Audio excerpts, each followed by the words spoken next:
आता आपल्या आवडत्या मालिकेचे संपूर्ण भाग मालिका प्रसारित झाल्यानंतर लगेचच पाहू शकता फक्त सन नेक्स्ट वर. भारतातील प्रेक्षकांसाठी मोफत सेवा.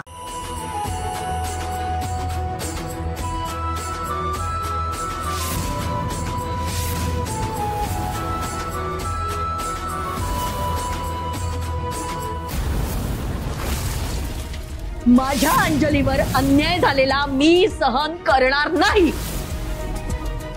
तुला हे सिद्ध करावं लागेल की देवांश जहागीरदारशी तुझा काहीही संबंध नाही. अख्ख्या जगात पाय घसरून पडायला हिला तोच मुलगा कसा काय मिळाला जो माझ्या अंजलीचा आधीपासूनचा मित्र होता. तो श्रीमंत मुलगा अंजलीच्या प्रेमात पडण्याआधी हिला त्याला आपल्या जाळ्यात ओढायचं असेल, हो की नाही?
ऑफ झालं.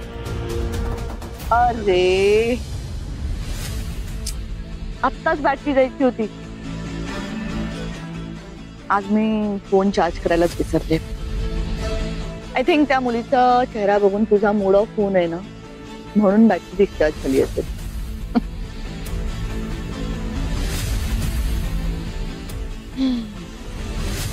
आई मला सांग, तू काय करायचं ठरवलंय या मुली बरोबर?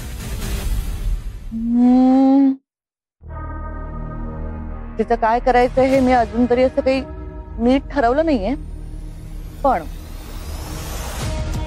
मी तिला अशी सोडणार नाही. एनिवेज, तिचं जे काही करायचंय ते मी नंतर ठरवेन.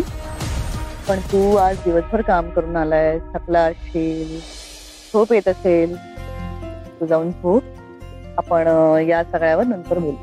आणि एक लक्षात घे, गुरुजींनी जरी तुझ्यासाठी मुलगी बघितली असली, पत्रिका बघितली असली, तरी त्या मुलीला अजून मी बघितलेलं नाही. त्यामुळे त्या मुलीला जेव्हा मी बघणार, पारखणार, तेव्हाच तुझ्या लग्नाचं डिसिजन फायनल होणार आहे. त्यामुळे टेन्शन घेत बसू नको. डोंट वरी आई, मी नाही घेते टेन्शन वगैरे.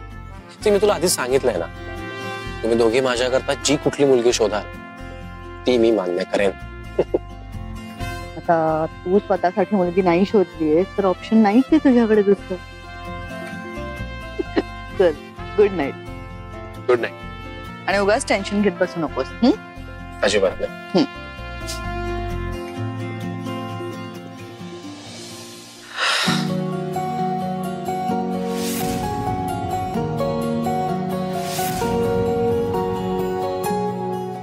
सई, सई सई अगं थांब. सई सई सई बाळा थांब जरा. सई अगं सई सई ऐकून तरी घे अगं.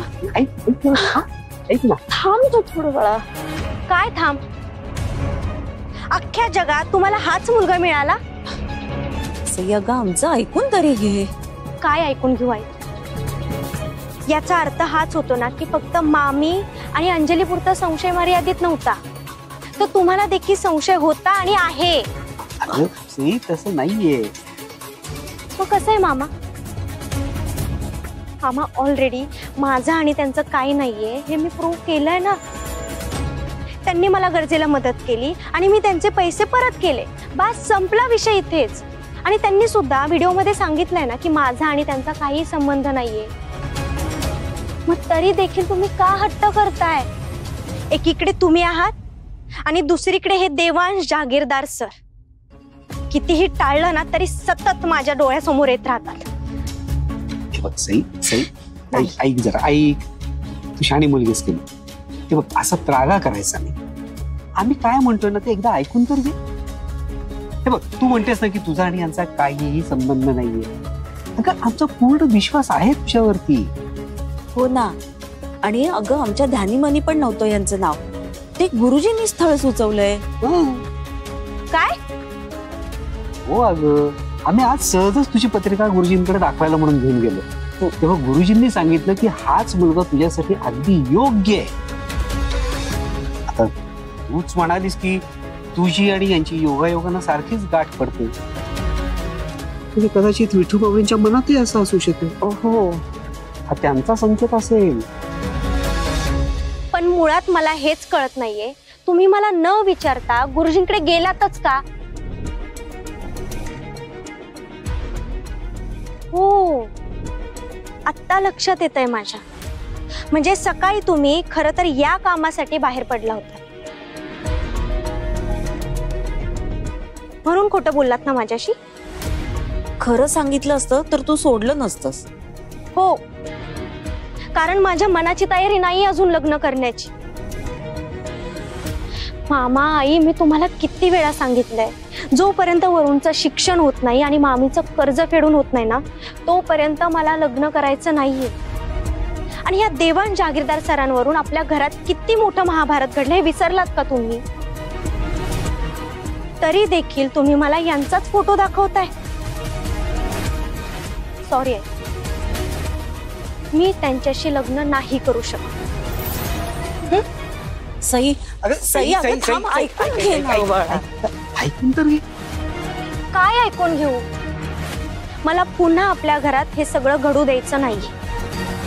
आणि इथून पुढे देवाण जागीरदार सरांचा विषय सुद्धा नाही काढायचा माझ्यासोबत. मला नाही लग्न करायचं.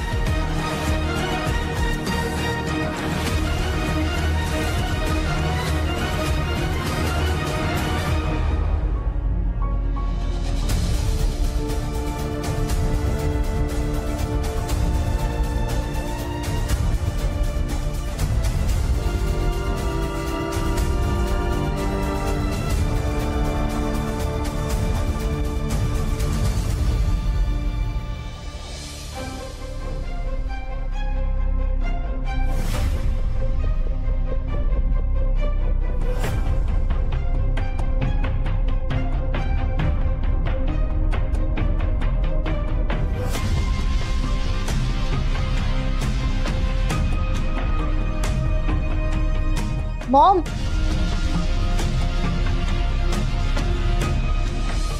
तुला एवढीच हाऊस होती वॉक करायची तर जायचं होतंस ना सई आणि आत्या बरोबर. इथे काय हॉलमध्ये वॉक करतेय? मी पण त्या दोघींना शतपावलीची हाऊस कशी काय आली ते कळत नाही मला. म्हणजे काहीतरी गडबड आहे अंजली. कसली गडबड? म्हणजे बघ देवळात गोडाचा नैवेद्य गेलाय काही कारण नसताना आणि लगेचच या मायलेकींना शतपावलीला जावं असं वाटलं. गेले लगेच. आणि आता कधी गेलेत बघ. आता वाजले बघ किती, अजून आले आणि तिघही आलेले नाहीत.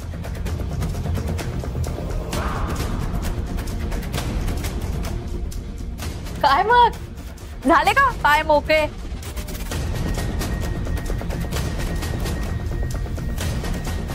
तिच्या का तो बाडावर 12 वाजले.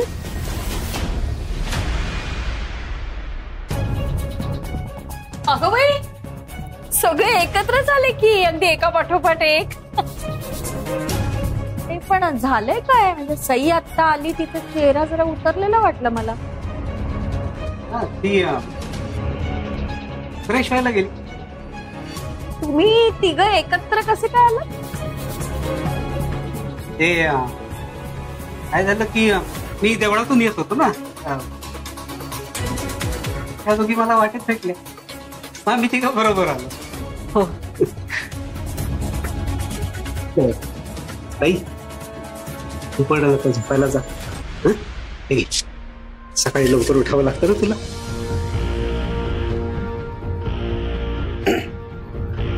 तुम्ही दोघी अजून जाग्या कशा काय? नाही तुमचीच वाट पाहत होतो. ललिता अगं नवीन लग्न झालेल्या जोडप्यासारखी तू माझी वाट पाहतेस. मला खरंच खूप छान वाटतं ग. आता उशीर झालाय, मला पण खूप झोप आली. मी आता झोपायला जातो. अंजली, तू पण जा झोपायला. तू म्हणतेस ना की जागरणानं तुझी स्किन डॅमेज होते. मोठी हिरोईन बनायचं की नाही?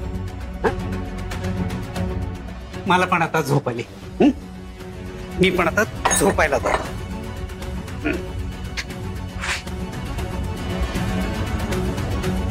पॉप्सला कधीपासून माझ्या स्किन केअरची एवढी काळजी वाटायला लागली आणि माझं वागणं आवडलं असं म्हणाले ते. तू म्हणतेस ना एकदम करेक्ट आहे. मग दाल में कुछ तो ब्लॅक है.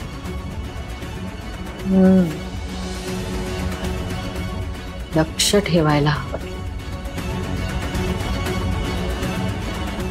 जाऊ दे, चल झोपूया. Good night.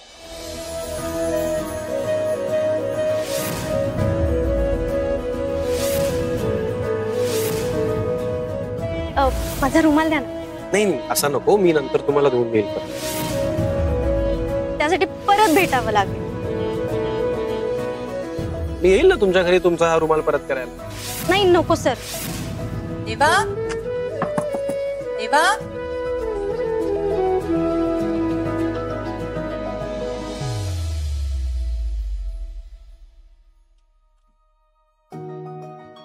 काय झोपले नाहीस तू अजूनपर्यंत? अरे तू झोपलास का ते बघायला आले मी. किती काम करशील रे देवा. जमत नाहीस का रे?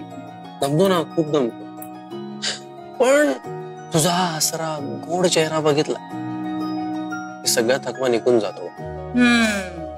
आईला मस्का कसा मारायचा बरोबर माहितीये ना तुला. ए मस्का नाही मारत आहे मी, खरं बोलतो. आता जसं गोड गोड बोलतोयस ना असाच बोलत जा तुझ्या बायकोशी, म्हणजे तिच्या चेहऱ्यावर सतत असं हसू राहील. देवा, खरं तर तुला हे विचारायला आले की तू या लग्नासाठी खरंच तयार आहेस ना? हो. सगळं विचारतेस तू.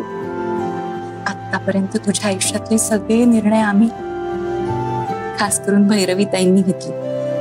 तुझ्या आयुष्यातला सगळ्यात महत्वाचा निर्णय, आणि तो सुद्धा तू आनंदाने आमच्यावर सोपवलास. कारण माझा तुमच्या दोघींवर खूप विश्वास आहे. मी तरी काय करू रे देवा. आईचं काळीज आहे ना, तुझ्या जीवाचा प्रश्न नसताना. जानू जानू तू आधी रिलॅक्स हो आणि हे सगळे डाऊट काढ प्लीज मनात. आणि सी मी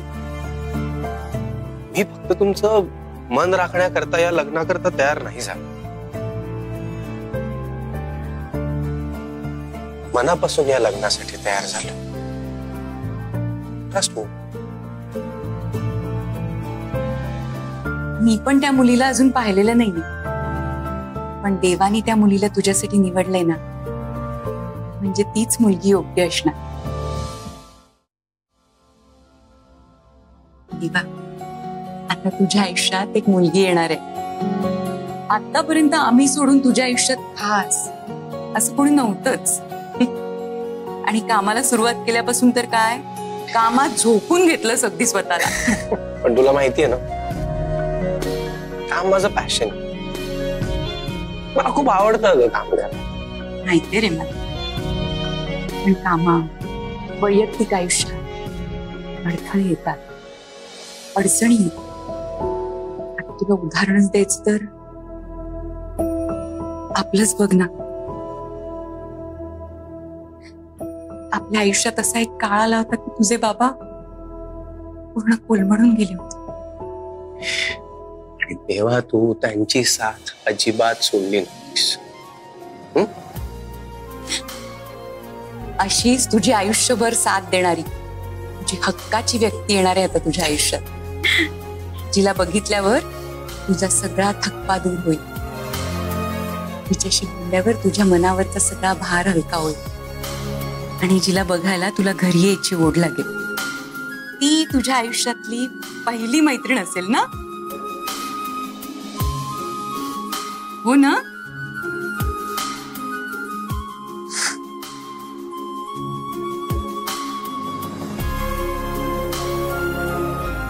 कदाचित दुसरी, आणि पहिली मैत्रीण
आई, तुला कळत कसं नाहीये ग? हे बघ, मी मित्र म्हणून सुद्धा त्यांचा विचार नाही करू शकत. लग्न तर लांबची गोष्ट आहे. सई, तू लग्नाचा विचार करत नाहीयेस कारण तू अंजलीचा विचार करतेस, हो ना? ते कारण तर आहेच ग, पण हे बघ, अंजलीला तो मुलगा आवडतो खरंय, पण त्या मुलालाही ती पसंत आहे का? त्यांच्याही मनात आहे का तसं? ते त्या दृष्टीनं बघतात का तिच्याकडे? अंजलीचं तर माहितीये ना तुला, एखादी ऑडिशन जरी दिली ना तरी सिनेमा केल्यासारखी वावरत असते ती. काही गोष्टी घडायच्या आधीच घडल्यासारख्या दाखवत असते. मला जे काही माहितीये ना त्याच्यावरनं तर असंच वाटतंय, ती फार तर एकदा दोनदा भेटली असेल त्यांना, फारशी ओळख नसेल त्यांच्याशी. आणि सई, गुरुजी सांगत होते तुझं त्यांच्या आयुष्यात असणं फार महत्वाचं आहे, आणि कोणी काही कितीही केलं ना तरी तुमचं नातं जुळणारच आहे. तशी परमेश्वराचीच इच्छा आहे ग. मलाही हे सगळं ऐकून सुरुवातीला दडपण आलं होतं, नाही असं नाही, पण तेच तर सांगायचा प्रयत्न करते मी. आई, ती खूप मोठी माणसं आहेत ग. आपली आणि त्यांची कुठल्याच गोष्टी बाबतीत तुलना नाही होऊ शकत. त्यांचं आणि आपलं जग खूप वेगळं आहे. आई, तुला माहितीये, मी एका कामानिमित्त ऑलरेडी त्यांच्या घरी जाऊन आली. त्यांचा उंबरठा ओलांडताना माझी काय धाकधूक झाली होती नाही माझं मला माहिती. अंग थरथरायला लागलं होतं माझं. आणि त्याच घरात मी माप ओलांडून कशी जाऊ ग? मला तर हा विचारही करवत नाहीये. आणि देवांश सरांचं काय ग? माझ्यासारख्या सामान्य मुलीशी ते लग्न करायला कसे तयार होतील? ते त्यांचा विचार नंतर करतील, पण आधी तुझ्या मनात काय ना ते कळू दे. हे बघ, मला कळतंय आम्ही असं तुला सगळं अचानक सांगितलं म्हणून गोंधळून गेली असेल, पण असा एकदम निर्णय घेऊन मोकळी नको होऊस. नीट शांतपणे विचार कर आणि मग मला सांग.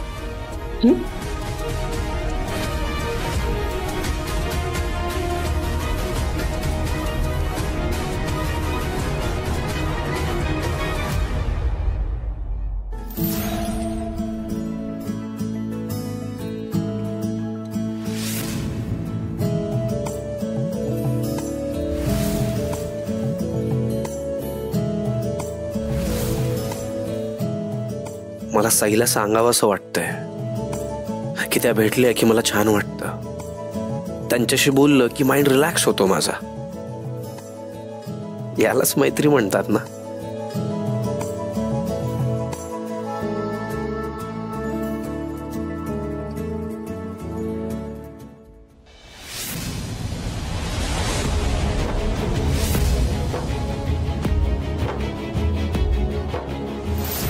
यांचं औषध आणि माझं औषध एकत्र मिळून जे काही बिल होतंय ते आतनं डिडक्ट करा प्लीज.